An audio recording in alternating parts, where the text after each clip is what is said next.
ഖബറിന് മുകളിൽ വെക്കുന്ന മൈലാഞ്ചി ചെടിക്ക് അല്പം വെള്ളമൊഴിക്കാൻ ആരെത്തുമെന്ന് ചിന്തിച്ചിട്ടുണ്ടോ നിങ്ങൾ ആരെങ്കിലും? ഒരു നാൾ നമ്മൾ ഈ ലോകത്തില്ലാത്തവരായിരിക്കും. ഇന്ന് നമ്മളെ ചുറ്റിപ്പറ്റി നിൽക്കുന്ന ആളുകള്, നമ്മളോട് സംസാരിക്കുന്നവര്, നമ്മളെ തേടി വിളിക്കുന്നവര്, നമ്മളെക്കുറിച്ച് ആശങ്കപ്പെടുന്നവര്, അവർക്കെല്ലാം ഒരു നാൾ അവനുണ്ടായിരുന്നു അല്ലെങ്കിൽ അവൾ ഉണ്ടായിരുന്നു എന്ന ഓർമ്മ മാത്രം ബാക്കിയാകും. ഇന്ന് നമ്മൾ ജീവിക്കുന്നു, പക്ഷെ എത്രത്തോളം ജീവിതത്തെക്കുറിച്ച് ചിന്തിക്കുന്നു, എത്രത്തോളം മരണത്തെ ഓർക്കുന്നു? നമ്മൾ ഓരോ ദിവസവും പുതിയ വസ്ത്രങ്ങൾ വാങ്ങുന്നു, പുതിയ സ്വപ്നങ്ങൾ പണിയുന്നു, പുതിയ ആളുകളെ കാണുന്നു, പുതിയ പദ്ധതികൾ ഒരുക്കുന്നു. പക്ഷെ ഒരു നിമിഷം പോലും നിൽക്കാതെ നമ്മൾ മറക്കുന്ന ഒരു സത്യമുണ്ട്: ഒരു നാൾ നമ്മളെല്ലാം ഈ മണ്ണിന് കീഴിലാകുമെന്ന്. ആ ദിവസം നമ്മളെ സ്നേഹിച്ചവരും കരയും, ദുആ ചെയ്യും, ഓർമ്മകളിൽ നമ്മളെ തേടും. പക്ഷെ കാലം കടന്നു പോകുമ്പോൾ അവർക്ക് അവരുടെ ജീവിതം ഉണ്ടാകും, അവർ മുന്നോട്ടേ പോകും.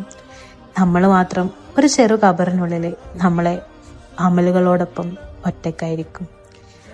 അവിടെ നമ്മളോടൊപ്പം വരിക നമ്മുടെ പണമൊന്നുമല്ല, നമ്മുടെ സൗന്ദര്യമല്ല. നമ്മോടൊപ്പം വരുന്നത് നമ്മുടെ അമല് മാത്രമാണ്. നമ്മൾ ചെയ്ത നല്ല കാര്യങ്ങള്, നമ്മൾ പറഞ്ഞ നല്ല വാക്കുകള്, നമ്മൾ ആരെയും കാണിക്കാതെ ചെയ്ത സ്വതക്ക, നമ്മൾ ആരുടെയോ ഹൃദയം വേദനിപ്പിക്കാതെ നിന്ന നിമിഷങ്ങള്, നമ്മൾ രാത്രിയിൽ കരഞ്ഞുകൊണ്ട് പറഞ്ഞ തൗബ, അവ മാത്രം. ഇന്ന് നമ്മൾ എത്ര പേരുടെ മനസ്സ് വേദനിപ്പിച്ചിരിക്കാം, എത്ര പേരെ കരയിച്ചിരിക്കാം, എത്ര തവണ തെറ്റ് ചെയ്തിട്ടും ഇനിയും സമയമുണ്ടല്ലോ എന്ന് വിചാരിച്ചിരിക്കാം. പക്ഷെ മരണത്തിന് മുമ്പ് ആരും നോട്ടിഫിക്കേഷൻ അയക്കില്ല. നാളെ മാറാം, ഇനി കുറച്ച് ദിവസം കഴിഞ്ഞ് ശരിയാക്കാം, ഇനിയും സമയമുണ്ടല്ലോ, വയസ്സായാൽ ദിനിലേക്ക് വരാം. ഇങ്ങനെ പറഞ്ഞുകൊണ്ടിരിക്കുമ്പോൾ എത്ര പേർ ഇതിനകം പോയി. ഇന്നലെ വരെ നമ്മളോടൊപ്പം ചിരിച്ചവർ ഇന്ന് മണ്ണിനടിയിലാണ്. അപ്പൊ നമ്മുടെ സമയം എപ്പോഴാണ് നമുക്ക് എങ്ങനെ അറിയാം? അതുകൊണ്ടാണ് ഇപ്പോഴേ ഹൃദയം തിരിച്ചു കൊണ്ടുവരേണ്ടത്.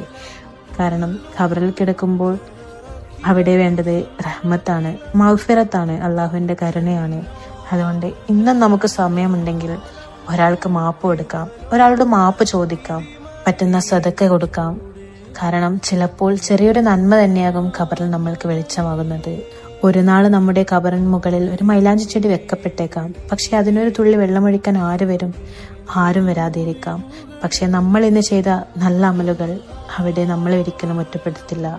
അതുകൊണ്ട് ജീവിച്ചിരിക്കുമ്പോൾ തന്നെ മണ്ണിന് കീഴിലെ ജീവിതത്തിനായി ഒന്ന് തയ്യാറാകാം. ചിലതൊക്കെ പടച്ചോന് കരുതലോടെ ചെയ്തു വെച്ചതാണല്ലേ. അതിലെ ഏറ്റവും വലിയൊരു കരുതല് കണ്ണുനീരിന് നിറം നൽകാതിരുന്നതായിരിക്കും. കാരണം കണ്ണുനീരിനൊരു നിറമുണ്ടായിരുന്നെങ്കിൽ ഈ ലോകം എത്ര പേരുടെ സങ്കടം വായിച്ചേനെ. ഒരാള് ചിരിച്ചുകൊണ്ട് നടന്നാലും അവന്റെ കണ്ണിന്റെ കോണിൽ ഉണങ്ങിയിരിക്കുന്ന നിറം കണ്ടാൽ അവൻ ഇന്നലെ രാത്രി തകർന്നു എന്ന് ലോകം മനസ്സിലാക്കിയേനെ. നമ്മൾ പലപ്പോഴും കരയുന്നത് വേദന കൊണ്ട് മാത്രമൊന്നുമല്ല. പറയാൻ ആരും ഇല്ലാത്തപ്പോൾ, മനസ്സിലാക്കാൻ ഒരാളില്ലാത്തപ്പോൾ മനസ്സ് നിറഞ്ഞു കവിഞ്ഞാൽ കണ്ണുകളാണ് സംസാരിക്കുന്നത്. അവിടെ വാക്കുകൾ പോലും തോറ്റുപോകും, ശബ്ദങ്ങൾ മങ്ങിപ്പോകും. പക്ഷെ കണ്ണുനീർ ഒരിക്കലും കള്ളം പറയില്ല. അതിനൊരു നിറമുണ്ടായിരുന്നെങ്കിൽ. പക്ഷെ രാത്രി തലയിണ നനച്ചുറങ്ങുന്നത് എത്ര പേരാണ്? നിന്റെ കണ്ണുകളിൽ നിറയുന്ന വെള്ളം ബലഹീനതയുടെ അടയാളമല്ല, അതൊരു മനസ്സിന്റെ സാക്ഷ്യമാണ്. നീ എത്ര അനുഭവിച്ചുവെന്ന്, നീ എത്ര അടക്കി വെച്ചുവെന്ന്, നീ എത്രയോ തവണ തകർന്നിട്ടും വീണ്ടും നിന്നുയർന്നു എന്ന് പറയുന്ന ഒരു നിശബ്ദ ഭാഷ. അതിനാൽ കരയേണ്ടി വന്നാൽ കരയൂ. ആരും കാണാതെ കരയേണ്ടി വന്നാലും അത് വെറുതെ ആകില്ല. നിറമില്ലാത്ത ആ കണ്ണുനീര് പോലും നിന്റെ റബ്ബിന് മുന്നിൽ നിന്റെ ഹൃദയത്തിന്റെ മുഴുവൻ കഥയും പറയുന്നു. അതുകൊണ്ടാണ് ചിലതൊക്കെ പടച്ചോൻ കരുതലോടെ ചെയ്തു വെച്ചത്, കണ്ണുനീരിന് നിറം നൽകാതിരുന്നത് പോലെ.